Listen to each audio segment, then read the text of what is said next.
Item ಯಾವುದೇ ಇರಲಿ try ಮಾಡಿ ಆಚಿ ಚಿಕನ್ ಮಸಾಲಾ. ಹಾಸನದಲ್ಲಿ ಜೀತ ಪದ್ಧತಿ ಪತ್ತೆ ಆಗಿದೆ. ಪೊಲೀಸರು ಪತ್ತೆ ಹಚ್ಚಿದ್ದಾರೆ. ದಿನಕೂಲಿ ನೀಡದೆ ಒತ್ತಾಯವಾಗಿ ಕೂಡಿ ಹಾಕಿ ಹಿಂಸೆಯನ್ನು ನೀಡ್ತಾ ಇದ್ರು ಕೂಲಿ ಕಾರ್ಮಿಕರನ್ನ. ದಿನಕೂಲಿ ನೀಡದೆ ಈ ರೀತಿಯಾಗಿ ಒತ್ತಾಯವಾಗಿ ಕಾರ್ಮಿಕರನ್ನ ಕೂಡಿ ಹಾಕಿರುವಂತ ಘಟನೆ ಇದೆ. ಅವರನ್ನ ಕೂಡಿ ಹಾಕಿ ಹಿಂಸೆಯನ್ನು ಕೊಡ್ತಾ ಇದ್ರು. ನಾಗರಾಜ್, ಮುನೇಶ್, ಮಂಜು ಎಂಬುವರಿಂದ ಕೃತ್ಯ ಆಗಿದೆ ಅನ್ನುವಂಥ ಮಾಹಿತಿ ಸಿಗ್ತಾ ಇದೆ. ಪೊಲೀಸರಿಂದ 18ಕ್ಕೂ ಹೆಚ್ಚು ಮಂದಿಯ ಕಾರ್ಮಿಕರ ರಕ್ಷಣೆ ಆಗಿದೆ.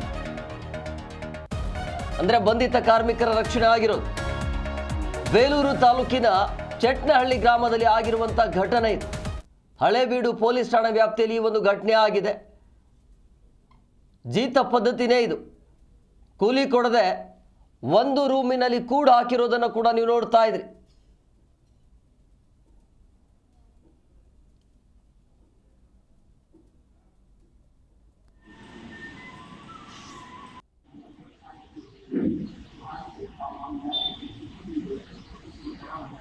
ಎಷ್ಟು ತಿಂಗಳಿಂದ ಇದ್ರಿ ನೀವು ಅಲ್ಲಿ?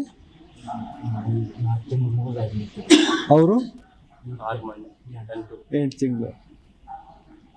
ಏನು ಕೆಲಸ ಮಾಡಿಸ್ತಿದ್ರು? ಏನು ಸಂಬಳ ಕೇಳಿದ್ರೆ ಏನು ಹೇಳ್ತಿದ್ರು? 700 रुपये बोला था, 700। ಆಮೇಲೆ 700 और खाना 3 टाइम फ्री देगा बोल रहा था।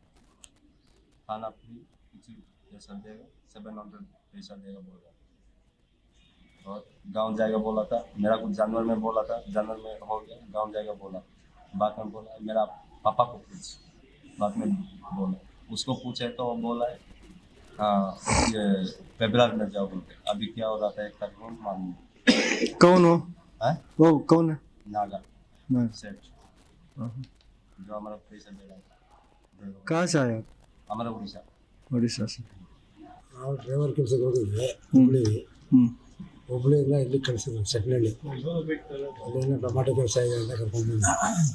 9 ತಿಂಗಳಾಯಿತು ಅಲ್ಲಿ ಬಂದು. ಅಲ್ಲಿ ಈಗ ಕಳಿಸ್ತೀನಿ ಹಾಕಿ ಕಳಿಸ್ತೀನಿ ಅಂತ ಒಂದು ಸಲ ನಮಗೆ ₹1 ಕೊಟ್ಟಿಲ್ಲ. ತುಂಬ ಕಷ್ಟ. ಸಾರು ಸರಿಯಿಲ್ಲ, ಊಟ ಅನ್ನ ಅದೇ, ಬೆಳಗ್ಗೆ ಅದೇ, ರಾತ್ರಿ ಅದೇ. ಸಾರು ಮಾಡಿದ್ರೆ 2 ದಿವಸ 3 ದಿವಸ ತಿಂದೆ. ಬರೀ ಉಪ್ಪು ಮೆಣಸಿನಕಾಯಿ ಪುಡಿ ಆ ಥರ ಮಾಡ್ಕೊಂಡು ಜೀವನ. ಹೊರಗಡೆ ಹೋಗೋಂಗಿಲ್ಲ. ಬೆಳಗ್ಗೆ 3 ಗಂಟೆ 4 ಗಂಟೆಗೆ ಹೋದರೆ ರಾತ್ರಿ 8 ಗಂಟೆವರೆಗೂ ಕೆಲಸ. ಎಲ್ಲಿ ಹೋಗೋದು ಎಲ್ಲಿ ಬರೋದು? ನಮಗೆಲ್ಲ ಎಲ್ಲೂ ತಿರುಗಾಡೋಕ್ಕೆ ಕೊಡೋಲ್ಲ. ಶೆಡ್ಡಲ್ಲಿ 16 ಜನ ಇದ್ವಿ. ಅದರಲ್ಲೂ ಎಷ್ಟೋ ಜನ ನಾನು ಬಂದ.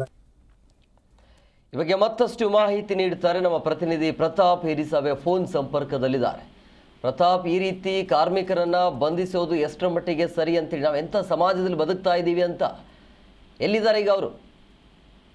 ಎಂ ಕುಮಾರ್ ಏನಂತಂದ್ರೆ, ಹಾಸನ ಜಿಲ್ಲೆಯಲ್ಲಿ ಮತ್ತೊಂದು ಅಮಾನವೀಯ ಜೀತ ಪದ್ಧತಿ ಪ್ರಕರಣವನ್ನ ಪತ್ತೆಯಾಗಿರುವಂತದ್ದು. ಅದು ಕೂಡ ಖಚಿತ ಮಾಹಿತಿಯ ಮೇರೆಗೆ ಪೊಲೀಸರು ದಾಳಿ ಮಾಡಿ ದಿನಗೂಲಿ ನೀಡದೆ ಒತ್ತಾಯವಾಗಿ ಕೆಲಸ ಮಾಡಿಸ್ಕೊಂಡು ಅಮಾಯಕರನ್ನ ಕೂಡಿ ಹಾಕಿದಂತಹ ಪ್ರಕರಣ ಕಂಡು ಬಂದಿರುವಂತದ್ದು. ಅದು ಕೂಡ ಬೇಲೂರು ತಾಲೂಕಿನ ಹಳೇಬೀಡು ಹೋಬಳಿಯ ಚಟ್ನಳ್ಳಿ ಗ್ರಾಮದಲ್ಲಿ ಕಂಡು ಬಂದಿರುವಂತದ್ದು.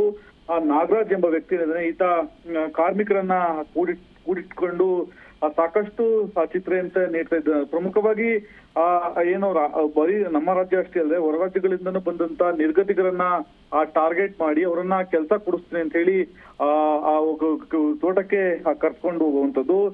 ಒತ್ತಾಯವಾಗಿ ಅವರಿಂದ ದುಡಿಮೆ ಮಾಡಿಸ್ಕೊಂಡು ಬೆಳಗ್ಗೆ 8 ಗಂಟೆಯಿಂದ ರಾತ್ರಿ 8 ಗಂಟೆವರೆಗೂ ಕೂಡ ದುಡಿಮೆ ಮಾಡ್ಕೊಂತಿದ್ದ.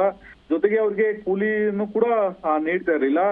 ಬೆಳಗ್ಗೆ 1 ಹೊತ್ತು ಊಟ ಮಾಡಿದ್ದನ್ನ 3 ಹೊತ್ತು, 2 ಬೆಳಗ್ಗೆ ಮತ್ತೆ ರಾತ್ರಿ 2 ಹೊತ್ತು ಮಾತ್ರ ಊಟ ಆಗ್ತಿದ್ದ. ಬೆಳಗ್ಗೆ ಏನು ಊಟ ಕೊಡ್ತಾನೆ ಅದೇ ರಾತ್ರಿ ಊಟ ಮಾಡ್ಬೇಕಾಗಿತ್ತು. ಜೊತೆಗೆ ಯಾರ ಜೊತೆನೂ ಕೂಡ ಮಾತನಾಡುವಂತಿಲ್ಲ. ಬೆಳಗ್ಗೆ ಕೆಲಸಕ್ಕೆ ಕರ್ಸ್ಕೊಂಡು ಹೋದ್ರೆ ಸಂಜೆ ರಾತ್ರಿ 8 ಗಂಟೆಗೆ ಮತ್ತೆ ವಾಪಸ್ಸು ಕರ್ಕೊಂಡು ಬರ್ತಿದ್ದ. ಈ ಏನು ಅಮಾನವಿಯಾಗಿ ಕಾರ್ಮಿಕರನ್ನ ನಡ್ಸ್ಕೊಂತಿದ್ರು. ಅಂದ್ರೆ ಒಂದ್ ರೀತಿ ಇವರು ನಿರ್ಗತಿಕರನ್ನ ಏನಿದೆ ದುಡಿಮೆ ಇಲ್ದಂತವ್ರು ಆ ನಿರ್ಗತಿಕರನ್ನೇ ಟಾರ್ಗೆಟ್ ಮಾಡಿ ದುಡ್ಸ್ಕೊಳ್ತಿದ್ದ. ಖಚಿತ ಮಾಹಿತಿಯ ಮೇರೆಗೆ ಪೊಲೀಸರು 18 ಮಂದಿ ಕಾರ್ಮಿಕರನ್ನ ಈಗ ರಕ್ಷಣೆ ಮಾಡಿರುವಂತದ್ದು.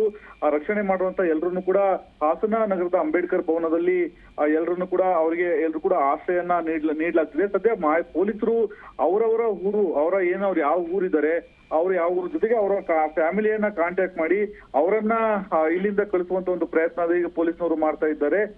ಜೊತೆಗೆ ಯಾರು ಇಲ್ದವ್ರನ್ನ ಬೇರೆ ಬೇರೆ ಅನಾಥಾಶ್ರಮಕ್ಕೆ ಸೇರಿಸೋದಂಥದ್ದು ಈ ತರ ಈ ಬೇರೆ ಬೇರೆ ಪ್ಲಾನ್ ಅನ್ನ ಸದ್ಯ ಪೊಲೀಸರು ಮಾಡ್ಕೊಂಡಿರುವಂತದ್ದು. Prem Kumar. Yes, okay, thank you Pratap ನಿಮ್ಮೆಲ್ಲ ಡೀಟೇಲ್ಸ್ಗಾಗಿ.